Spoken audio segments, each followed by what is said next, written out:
আমাদের আমার প্রিয় দাদা রাজা দাদা, মিস্টার রাজা মজুমদার, এবং আমার দিদি গার্গিদি। যদিও আমার বোন, তবু আমি দিদি বলি, কারণ জ্ঞানের গভীরতায় উনি আমার দিদি। থ্যাংক ইউ দাদা। শুধু একটুখানি ভিডিওটা চলবে।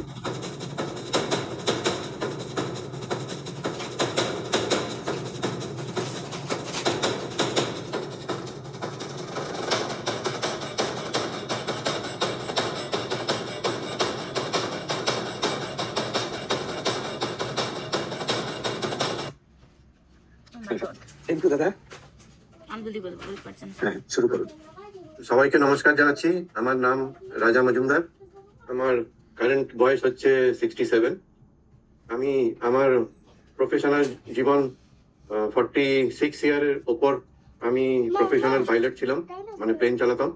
আর আমার ভগবানের আশীর্বাদে জীবনের প্রথম থেকেই আমার সমস্ত ইন্টারন্যাশনাল ফ্লাইট ইন্ডিয়ার বাইরে দিয়েই শুরু হয়েছে।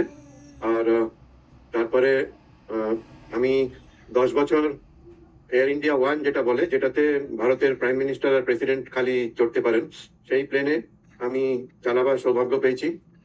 আর সেই সৌভাগ্যের জন্য আমি বহু প্রেসিডেন্ট আর প্রাইম মিনিস্টারকে মানে একসাথে থাকার বা একসাথে তাদেরকে কথাবার্তা বলার বা তাদের সান্নিধ্যে থাকার সুযোগ পেয়েছি। তার মধ্যে উল্লেখযোগ্য একজন মানুষই আছেন যিনি আমার জীবনে, আমি ওনাকে বলেছি যে আমার ঈশ্বর দর্শন হয়ে গেছে, কারণ আমি তোমার সাথে এত বছর তোমাকে দেখেছি এত ক্লোজলি। এটা হচ্ছে আমাদের পূর্ব president doctor APJ Abdul Kalam. তো আমার জীবনে এটা একটা সাংঘাতিক মানে প্রাপ্তি যে আমি ওনার সাথে এত ক্লোজলি ছিলাম। আমার ওয়াইফ, উনিও বলবেন পরে। আর তারপরে আমি বহু মানুষ, বহু প্রাইম মিনিস্টার, প্রেসিডেন্ট, বহু বড় বড় মানুষ ভারতবর্ষে তাদেরকে নিয়ে মানে যাতায়াত করেছি, এই দেশ থেকে ওই দেশ, ওই দেশ থেকে এই দেশ, মানে তড়ি পার করা যেটা বলে, সেটা করার ভার ছিল আমার। আর তারপরে লাস্ট 11 বছর আমার হঠাৎ একটা কাতার থেকে ফোন আসে, কাতারে একটা সৌভাগ্য এসছে। তো আমি কাতারের যিনি এমির, যিনি রাজা, ওখানকার রাজাকে এমির বলা হয়, যিনি 15-16 দিন আগে ভারতবর্ষে এসেছিলেন, আমাদের প্রধানমন্ত্রী আর সবার সাথে দেখা করেছেন আমাদের দেশ দিল্লিতে, উনি 3 দিন ছিলেন। ওনার পার্সোনাল প্লেন চালাবার সৌভাগ্য আমি 11 বছর পেয়েছি, কাতারের রাজার প্লেন আর কাতারের রাজার প্রাইম মিনিস্টারের প্লেন। তো এটা হলো আমার শর্ট মানে প্রফেশনাল স্টোরি। আমি এই গণেশ স্যার যেখানে থাকেন, আমি ভাগ্যক্রমে আমি ওনার একটা বাড়ি পরেই আমি থাকি। তো সেখানে আমি ওনাকে দেখা একদিন হয়েছে। তো উনি একদিন বললেন যে আমার আসুন আপনি হারবার লাইফে একদিন স্মাইলে একদিন বসে আমরা আলাপ করবো। আমি গেলাম একদিন, আর সেদিনকে উনি আমাকে 1 ঘন্টা 10 মিনিট আনইন্টারাপ্টেড, আমি কোনো রকমের খালি শুনেছি আমি। উনি বলেছেন, উনি এত সুন্দরভাবে আমাকে হারবার লাইফের প্রোডাক্ট, নিউট্রিশন, প্রত্যেকটা সেল কিভাবে অ্যাক্টিভেট হয়, কি হয় না হয়, সমস্ত উনি ডিটেইলে সমস্ত কিছু বলেছেন। তো আমার নিজের খালি মনের মধ্যে ছিল যে আমি মানুষের কিছু অসুখ বিসুখ হলে তারা হাজার হাজার টাকা, লক্ষ লক্ষ টাকা খরচা করতে পারে ডাক্তারের কাছে গিয়ে, ডাক্তার, হসপিটাল, তখন মানে সমস্ত কিছু মানে তারা খরচা করার জন্য রেডি। তো সেটা যদি না খরচা করে, যদি সেইটা ঘটনাটাকে মানে না ঘটতে দেওয়া হয়, যে অসুস্থ যতটা আমাদের হাতে তো কিছু নেই, যতটা আমাদের হাত দিয়ে ঈশ্বর করাচ্ছেন, আমরা যদি অসুস্থতাটাকে না মানে অ্যাড্রেস করতে পারি, যাতে আমরা অসুস্থ কম হই, তাহলে তো আমাদের এইখানে ডাক্তারের কাছে বা হসপিটালের কাছে যাওয়ার তো কোনো প্রয়োজন মানে নেই। তো উনি আমাকে যেভাবে বুঝিয়েছেন, আর আমি 1 ঘন্টা 10 মিনিট বোঝাবার পরে আমি ওনাকে বললাম যে আমি মনে মনে ঠিক করেছিলাম যে আপনাকেও বলেছি যে আমি আগামীকাল থেকে শুরু করবো হার্বাল লাইফের প্রোডাক্ট। তো আমি আগামীকাল থেকে করবো না, আমি এই এখন করবো, আজকে এই মুহূর্তে করবো। আপনার কথা যেই মুহূর্তে শেষ হবে আমি ওই মুহূর্তে আমি এটা মানে করতে চাই। তারপরে আমি প্রোডাক্টটা ইউজ করেছি। আমি 1 মাস হয়েছে, গতকালকে আমাদের এক্স্যাক্টলি 30 দিন হয়েছে। আর 30 দিনে আমার আইডিয়াল ওয়েট, আমি ওবিস ছিলাম না, আমার আইডিয়াল ওয়েট যা ছিল 24 বছর বয়সে, সেই ওয়েট অ্যাটেন্ড করার জন্য আমাকে ওনারা বলেছিলেন যে 12 কিলো ওজন কমলে ওই ওয়েটে যাবে, তার সাথে মাসেল মাস গেন হবে, ভিসারাল ফ্যাট কমতে হবে। তো আমার 30 দিনে 12 কিলোর মধ্যে অলরেডি 5.5 কিলো ওজন কমে গেছে, ভিসারাল ফ্যাট 3 ইউনিট কমে গেছে, মাসেল মাস বেড়ে গেছে, যা যা ভালো জিনিস হওয়ার সেগুলো বেড়ে গেছে, যেগুলো খারাপ মানে সেগুলো কমে গেছে।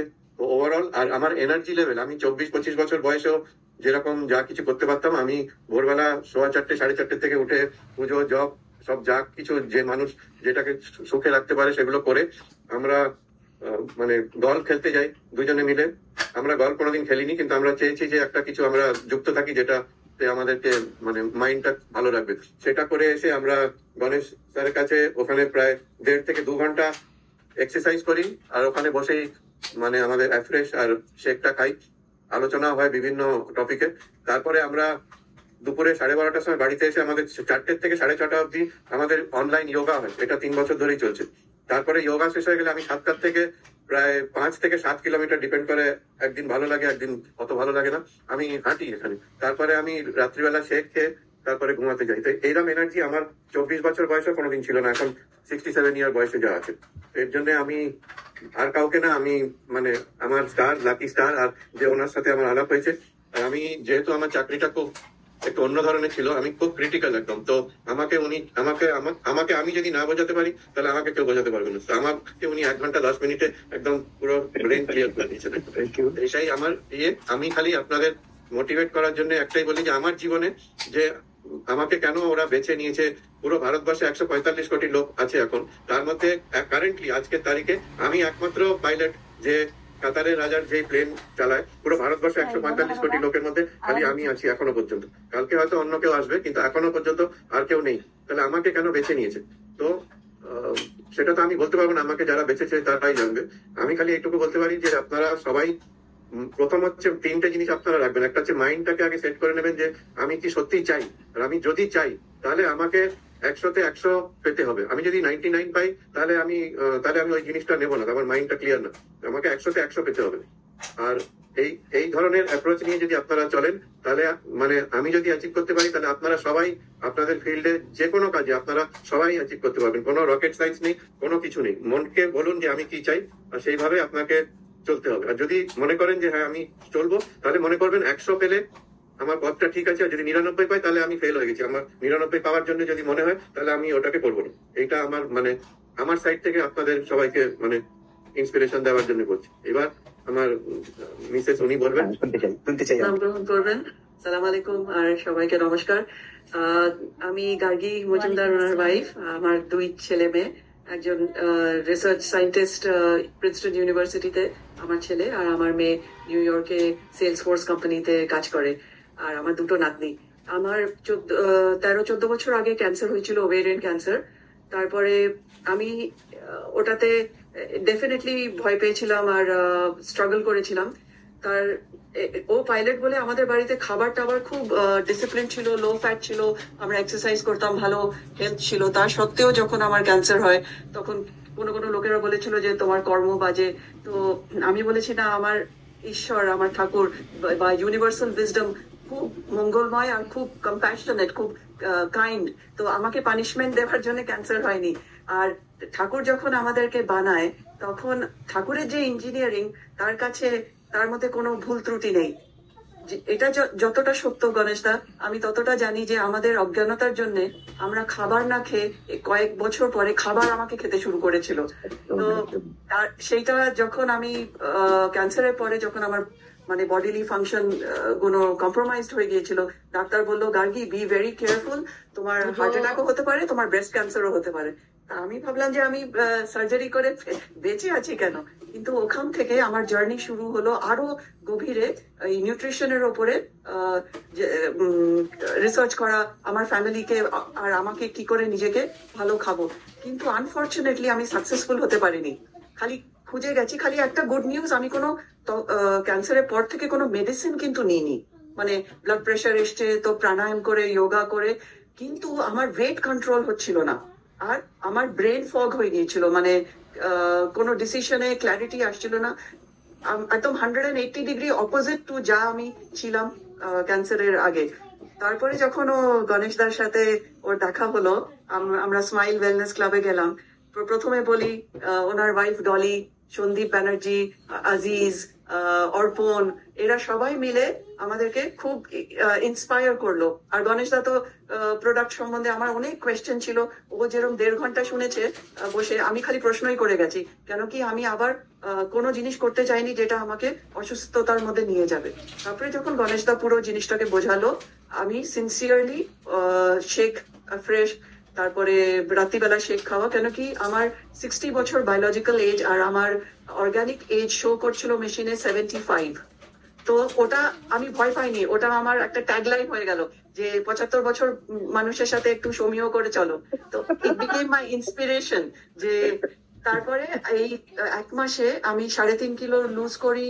তারপর আমার মাসেল মাস যেটা ডিপ করেছিল সেটা এই মানডেতে যেটা হলো সেটা লেভেলে এসছে। তারপরে আমার ভিসারাল ফ্যাট ফার্স্ট টাইম কমতে শুরু করেছে। তারপরে ওভারঅল মানে যা যা রিপোর্ট এসছে খুবই ভালো। এনার্জি ডেভেলপ করেছে, কনসেন্ট্রেশন ডেভেলপ করেছে, ইভেন জব আর সাধনা যখন আমি করি তাতে অনেক ক্ল্যারিটি এসছে এই নিউট্রিশন খেয়ে, এই হার্বাল লাইফের। তো আপনারা প্রত্যেকে আমার জন্য ইজ এ মাসিয়া।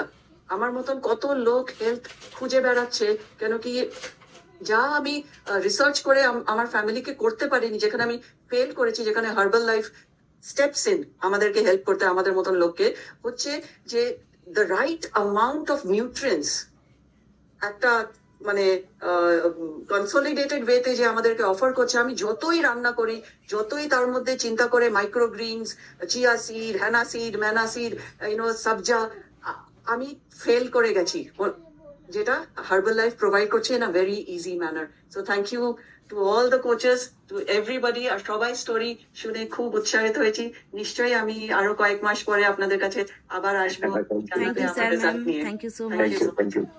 আমি খালি একটা লাইন খালি বলতে চাই যে যেই মানুষটা ভগবান আমাকে আমার বাড়ির পাশে মানে পাঠিয়ে দিয়েছেন, আমাদের শ্রদ্ধেয় মানে গণেশ মন্ডল, গণেশ স্যার, গণেশ দা, মানে ওনার আমি খালি দেখাতে চাই আপনাকে, উনি আমাকে প্রশংসা করেন, আমি ওনার কাছে মানে কিচ্ছু না।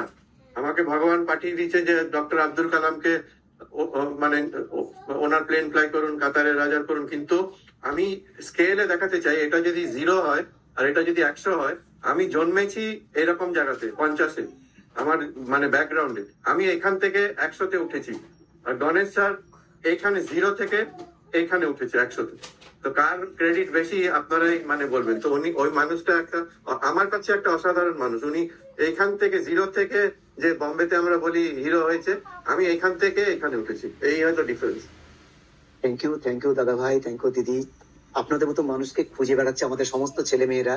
আপনাদের দুজনের আজকের স্টোরিটা আমার মনে হয় আমার এন্টার অর্গানাইজেশন যদি সুযোগ পেত, কারণ এখানে ক্যাপাসিটি